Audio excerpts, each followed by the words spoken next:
So I been hearing a lot many chatter on social media कि भाई Tesla का जो प्राइस है वो बहुत ज़्यादा है and why Indian government is charging so much import duty on Tesla's products.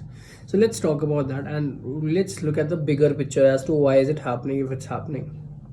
So Tesla model Y का जो प्राइस है 9 लाख रुपीज़ है और चाइना में वही मॉडल आपको 32 लाख का पड़ता है और यूएस में आपको पड़ता है वो somewhat about 38-39 lakh. Since last year only Indian government has been trying और वॉज ट्राइंग कि इलॉन मस्क यहाँ पर एक लोकली मैन्युफैक्चरिंग प्लांट सेटअप कर ले ताकि जो उसका इम्पोर्ट ड्यूटी है वो बहुत कम हो जाए. But Elon did not commit. Elon said that he will rather import it from abroad and then sell it here.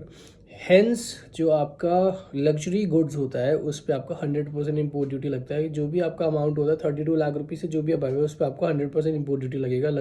इसलिए वो प्रोडक्ट आपका इतना महंगा है. फर्स्ट इंडिया वांटेड कि यहाँ पर ही वो मैन्युफैक्चर करे लोकली और वो 4,000 करोड़ का एक कमिटमेंट कर देगी, वो इन्वेस्ट करेगा and then within next 3 years he will start manufacturing so that 3 things can happen. Infrastructure improve हो जाए, लोकल जॉब्स बन जाए और हमारी टेक्नोलॉजी और इम्प्रूव हो जाए. But Elon did not commit. Hence the pricing is so big in comparison to the other countries. India में उसने कमिट नहीं करा या गवर्नमेंट सेट की अच्छा आप करो import, we'll charge you for the import duty. That's it. That's how simple it is because India wanted to play by the rule and they wanted foreign companies to come here and set up their business. If that is not how they wanted, they will charge money for it. Now you tell me, what do you think? India did the right thing or not?